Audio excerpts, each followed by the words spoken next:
So I truly believe that this is one of the most important XRP videos that you will ever watch. If you are relatively new to owning XRP, to investing in crypto, this is a very important video for you. Even if you've owned XRP and you've owned crypto for a while, still extremely important. I'm going to tell you a story. And in that story, I'm going to illustrate the power of owning XRP, the true financial success that you can have and will have by owning XRP and by owning crypto in this video. So with that, again, I want to tell you a story. If you're new to me, my name's Austin. I cover crypto every single day and I cover XRP every day. And sometimes I feel it's important to remind you of things and to maybe show you things that you didn't really see or what have you. And so I kind of view that as my job. So with that, here's the story. Okay. I am 56 years old. Yeah, you can tell. I mean, I'm definitely not, in my 20s, so to speak. I've been around the block a few times. And by the way, the story was reignited by my private group, who I had 4 or 5 people in my private group remind me and tell me that when I told the story a while ago, it really inspired them to, in multiple ways. And so I was like, I think I needed to revisit this. Okay. So the story is this: being 56 years old, I'm going to draw a corollary between owning XRP and owning crypto to when the internet first evolved and first came on the scene. And you're like, what? How are you going to do that? You'll never hear another crypto influencer or YouTuber ever talk about this because the majority of them were not around and not really seeing what was going on. And that's okay. And that's cool. I love that. Some people call me old man crypto, and I actually think that's awesome. Okay. So here's the corollary. So in the 1990s and early 2000s, the internet was first coming online and first becoming a thing. And if you weren't there at that time, the internet was viewed with a lot of fear, uncertainty, and a lot of people, even our mainstream media and everyday life, there was a lot of fighting it, and they didn't like it. They didn't know it. They didn't understand it. And they thought that some people thought it was the end times and, all of those kind of things. But my point to you is there was a lot of fear around the internet. Okay. Just like there is a lot of fear around crypto and uncertainty and a lot of people out there fighting crypto and trying to keep crypto down. You kind of see the corollaries and the parallel. So here's the story. So in the late 90s and early 2000s, my father had a retail brick and mortar truck installation shop. And what he did was he installed hitches and truck accessories and brake parts and things in trucks. And he had 2 brick and mortar stores in Charlotte, North Carolina. And I went out there in the Christmas time of 2000 to visit him. At the time in the late 90s into early 2000, I was working for corporate America. I was in enterprise software sales. I actually hated what I did for a living, made good money, but I really hated what I did day to day for a living. And I went out there to visit him in 2000, and he had just started his first internet website. It took him about $30,000 to have it built. It was all built by hand, massive database, and he had this website. You can go look at the site today, by the way, hitchfinder.com, Hitchfinder, HITCHFINDER.com. That was one of his first websites. Okay. And so within that, he had just started the internet, started selling on the internet. And his original goal was to sell 9 or 10 a day.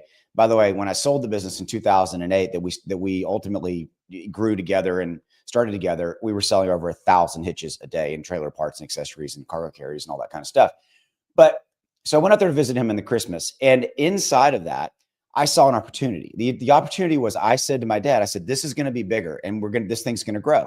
And he was like, I don't think you're right. I think that, I only want to sell 20 or 30 a day, because that'll help my profitability with my stores and all that kind of stuff. And so I said, Dad, I want in. I want to invest, because he was capital constrained. He had all his money tied up in his inventory for his stores. I said, let me invest. Let me have a piece of the internet business. I only wanted the internet business. And I said, I will come in and I will help grow this. I'll put in systems and operations and people and, market it and all that kind of stuff. And he thought I was crazy to walk away from a 6-figure a year job. Ultimately, we came to we came to an agreement, and we started working together. I moved out to Charlotte. I left my home in Dallas. I literally came back, locked it up, and went to Charlotte. And so here's part of that story. Inside of that, I started working, and my job that I gave myself was to grow the business. And one of the ways to grow the business was to bring on new manufacturers, people, other products we could sell, other truck accessory parts, all these other different lines. And so I was literally cold calling businesses every single day to try to get them to sell to us. And out of 10 calls made, 7 or 8 of them, the companies didn't want to talk to me, or B, would not work with me because I was from a .com, and I wasn't telling them that we owned brick and mortar stores, because to me that wasn't the relevant part of the business, right? I was trying to, so I would tell them, we're just a .com. They didn't want to work with us because they didn't understand the opportunity, and they feared at the end of the day the internet. Okay, they were like, the internet's not going to be a thing, and all this kind of stuff. But there was all this fear and uncertainty around the internet every day. Mainstream media was talking about how the internet was a scam and would only hurt you if you got on it, and blah, blah, blah, blah, blah. This was before Amazon really became a huge, big thing. And so that's really the corollary I'm trying to draw. Okay. Is if you look at what was going on there, and I was living it every single day, the same corollary can be applied to crypto. There's people every day fighting it. There's people every day trying to keep it down, because the internet when it first came online was a revolutionary new thing, and people's natural instinct is to fight it, is to try to kill it, try to put it down. And that was literally happening with the internet. It's hard to believe when you look at our lives now, right? But that's what it was. You can draw that same corollary to XRP, to Ripple, and look what they're doing. The banking industry, I think the SEC lawsuit was a direct fight brought to Ripple via the banking and financial industry to slow them down, as an example. Okay. And owning crypto right now is hard. Owning crypto, there's narratives every single day, people trying to kill it, right? Trying to dislodge you of owning, your XRP. And so the corollary I'm drawing is that, look, I saw this happen. Yes, it was the internet, and it's not crypto. It was not a financial market, but the corollary and you can draw the same lines, because crypto, blockchain technology, Ripple, XRP, and what they all do is revolutionary technology. It is a revolution. And crypto, from an investment standpoint, is revolutionary, right? It's outside of the scope of stocks and mutual funds and bonds. And so what's happening with the financial institutions? They were trying to kill it forever. Now, what are they doing? They're trying to figure out how to sell it to you. Okay. The tide is turning. Okay. Ultimately, the tide will turn when people figure out how to make money. The financial institutions, the banks, all that kind of stuff. Look at all the banks now coming out and saying, okay, you're going to be able to buy Bitcoin and crypto from us. They're lining up now. But for years they were trying to kill it. Why? Because they couldn't make money off of you.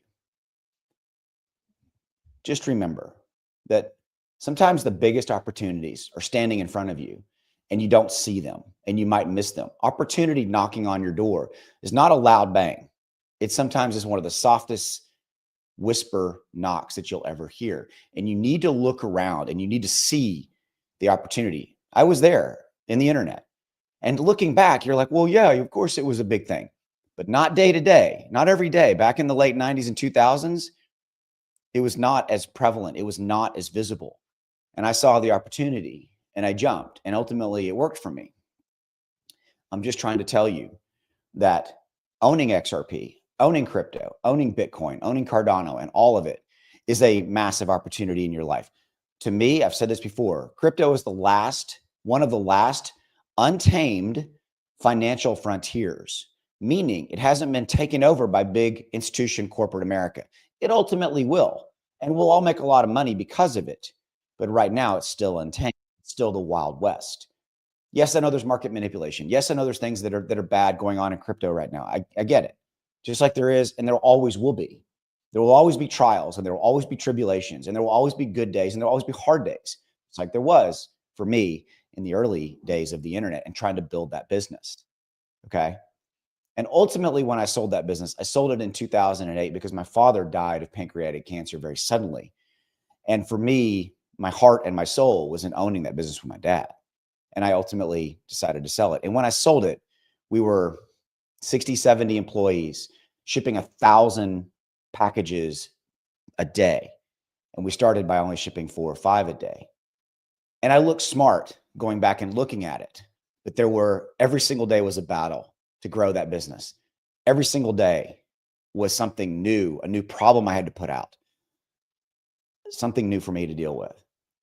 The same thing can be said for owning crypto, for owning XRP. There will always be those trying to dislodge you of owning your XRP, your Bitcoin. You know why? They want you to give it up right now so that later they can come back and sell it to you and say, this thing is really amazing. Here, buy it from us, so that ultimately they can make a fee off of selling it to you. Don't walk away from the biggest opportunity that is standing right in front of you. It's very quietly standing in front of you. Just see it for what it is. Okay, before I let you go, I told you that this story was re-inspired by my private group. I have a private group called Inner Circle. It's literally $27 a month, 90 cents a day. If you're interested in that and you want to be part of that and have dialogues with me, ask me direct questions. By the way, links are in the description below. We'll say Inner Circle. You get to see what I own, all my investment portfolio in crypto. You get buy and sell alerts whenever I buy or I sell any crypto. You get to be part of a private discussion group that's in our Discord group. We have discussions every single day. And there's a great, cool thing I started inside of this Inner Circle. It's called the $100 Weekly Challenge. What I do is every single week I buy $100 worth of crypto, and I tell my private members what I'm buying. Why did I set it as $100? Because everybody can pretty much afford $100 a week, right? So if you want to follow along with me as I grow that portfolio, it's a members only portfolio, and you get access to that, okay, by being a private Inner Circle member for 90 cents a day. Come on, 27 bucks. I tried to keep it as cheap as possible so that I could help as many people as possible. It's down in the description below. I'll see you. Don't miss the opportunity that's standing right in front of you. Later.